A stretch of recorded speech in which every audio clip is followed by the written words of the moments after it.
Well, thank you very much, Michelle, for these inspiring words and for pointing out that while much has been done, much remains to be done to achieve gender equality in society in general and in science in particular, and the importance of prizes like the Meister Greengard Prize to help us achieve that step by step. Now I'd like to turn to our guest of honor, Brenda Milner, and share with you a wonderful video that was produced by McGill University about her. But first, I want to say a few words about Dr. Milner as well.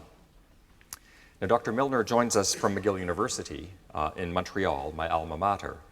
If you've ever taken an introductory course in psychology, you've probably heard of Dr. Milner and her landmark study of a man named H.M.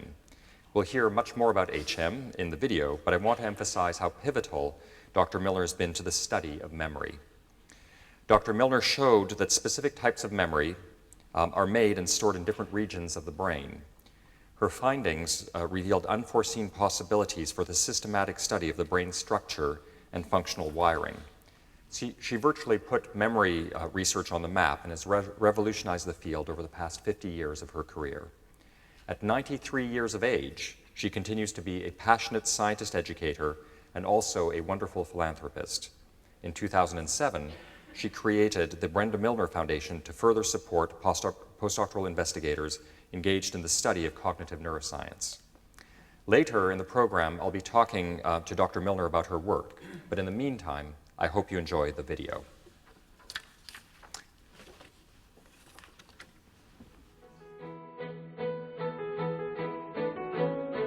Brenda Milner was a Cambridge graduate when she and her husband came to Montreal from England in 1944. Milner initially taught psychology at the University of Montreal, but in 1950, she was enticed to McGill's psychology department by the arrival of Donald Hebb. Hebb secured for Milner a research opportunity at the Montreal Neurological Institute, working with the legendary Dr. Wilder Penfield. That was June 1950, and of course as soon as I set foot here, I got so excited by it that I knew this is what I wanted to do. Milner's job would be to study and test Penfield's patients before and after surgery that removed part of one temporal lobe, a new operation done to alleviate epileptic seizures. I had become very, very interested. I was very well read about animal work and so on, and I had become very interested in the temporal lobes of the brain and you know, how they might work on the basis of studies in monkeys. And so I had definite ideas I wanted to try out. I thought, I will look for some, this is for my PhD, I will look for some visual perceptual deficits, and I will have a hypothesis that I might see this more strongly from the right side than from the left. Hebb didn't really, but he thought I was being a bit daring suggesting that. By 1952, Milner had accumulated enough evidence to demonstrate mild deficits on certain perceptual tasks, mainly after surgery on the right temporal lobe, less so on the left. Her hunch was right. And, you know, I had to fight to get this accepted because they were subtle and because nobody really had this faith in the right hemisphere. I had this interest in the right hemisphere. But what Milner did next would change the course of her career. You know, patients would come to me, and especially the ones with left-sided lesions, and they would say, oh, I have such trouble with my memory. And I wasn't there to study memory, you know. But she listened and observed.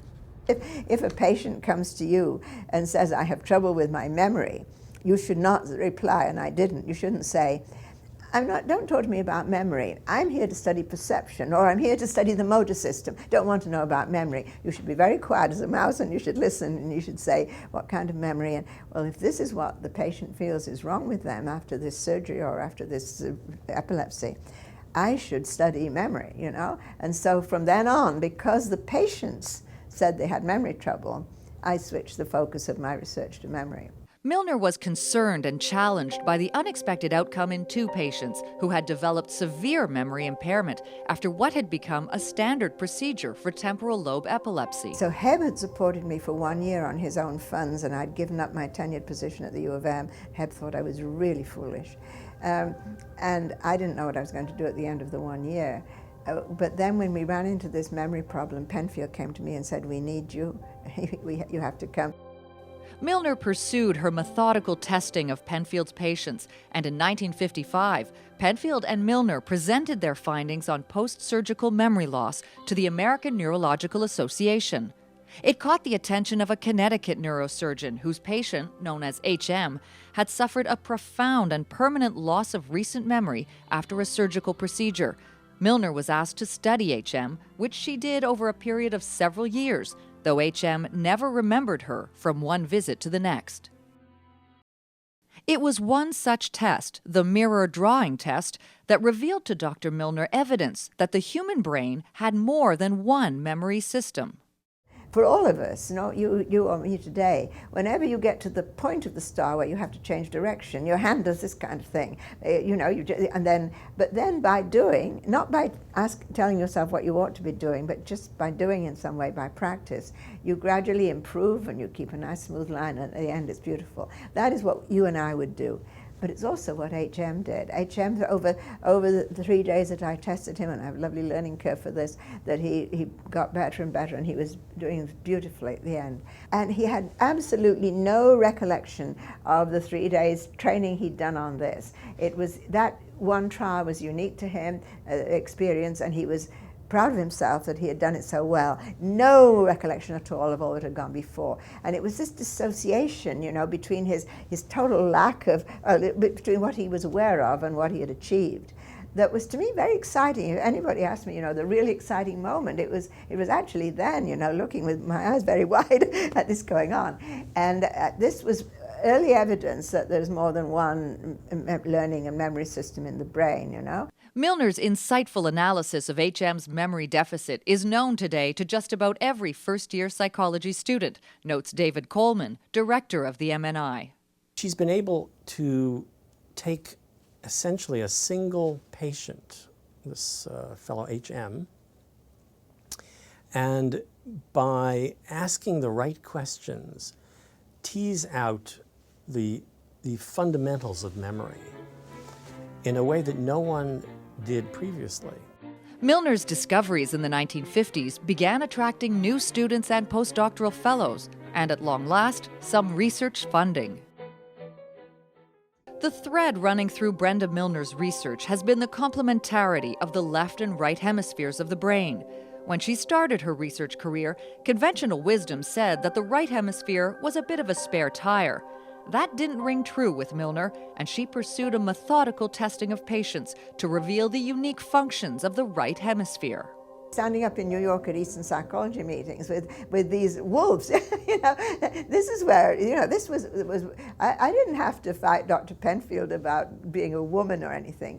I never had to fight because I was a woman. But the fact that I was daring to claim something for the right hemisphere in New York with this crowd of eager, self-confident young psychologists and their professors was tough, but I believed it, I believed my observations, So Brenda is an extremely clear thinker, and she's very persuasive. When she's convinced of something, she can argue very effectively on the behalf of of whatever she's convinced of. And she's also an extremely keen observer. So you make that combination, and you have a formidable scientist. Milner's many research breakthroughs were so groundbreaking that they led to the establishment of an entirely new discipline within the field of psychology, neuropsychology. Her contributions to memory probably would not have been done by anybody else. And I think that's her uniqueness. She's recognized as the world's authority on memory. At 90 years of age, Brenda Milner is still actively pursuing her research and passionately sharing her experience with students and faculty. So I suppose more than any single finding, I look around our group, our cognitive neuroscience group is really big, and I look around the people around the world who trained here with me and with my younger colleagues, and I think I'm proudest of that, If it weren't for Brenda Milner, using this unique model that she recognized was a unique model, we would know much less about memory, the psychology of memory, than we do today.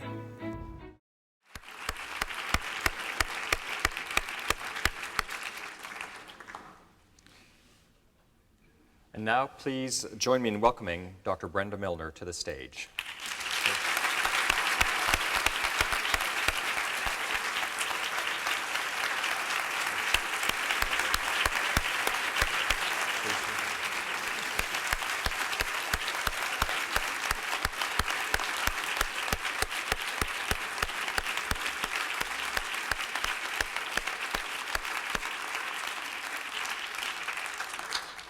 So it's my pleasure to read excerpts from the citation that's being presented to our recipient this evening.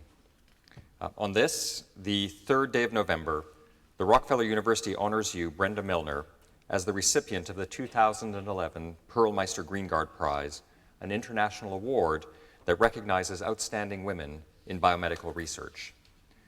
In landmark investigations spanning 5 decades, you've helped to elucidate the biology of memory, language, reasoning, and personality, enriching our understanding of the intellectual and emotional traits that distinguish us as human. Your essential discoveries and profound insights in the field of neuropsychology have transformed the science of cognition and will continue to guide the explorations of neuroscientists for generations to come. Today, in presenting you with the 2011 Pearl Meister Greengard Prize, we thank you for your pioneering achievements, your dedication to the progress of biomedical science, and your steadfast commitment to the betterment of humankind.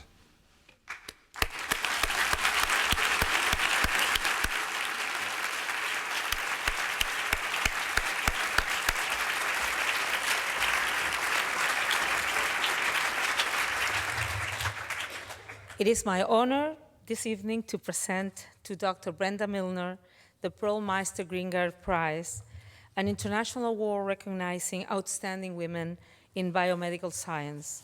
On behalf of the Distinguished Selection Committee of the Pearl Meister Greengard Prize and all of us here today, we congratulate you on this award.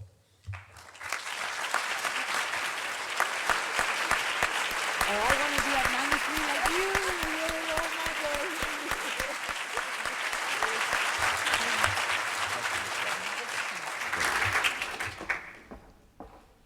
Well, thank you, Michelle. And now, Brenda, will you please have a seat with me on the stage?